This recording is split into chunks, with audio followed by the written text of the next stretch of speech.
They even have their own app. Ladies and gentlemen, did you just hear what I just said? They have their own app. That's how they communicate.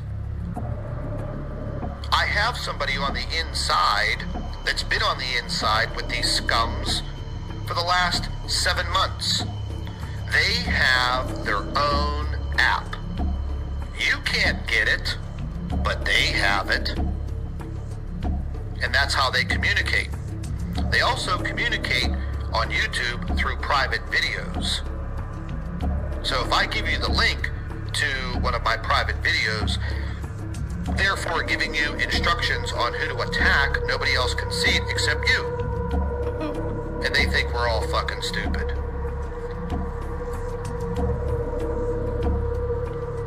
Yeah, that's right, they use Slack. Slack to communicate. I got some Slack right here in my right hand for them, and it's brutal. But anywho, they think they're smart, they think they're intelligent, but in all actuality, you know, they're just pretty much your common street criminal, and they call us criminal.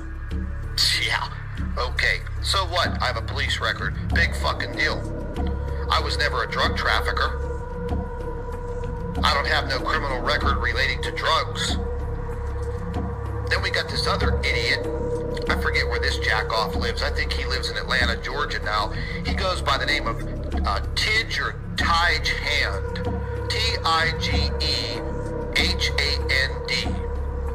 This guy is a convicted felon for marijuana and cocaine trafficking. I got into it with him last year. And I told him, I said, wow, you know, I'd love to meet you face to face because I'd love to see you talk that kind of shit in front of me. He said, oh, I'm no stranger to the system. And this dumbass sent me a screenshot of his Florida Department of Corrections ID from when he was in prison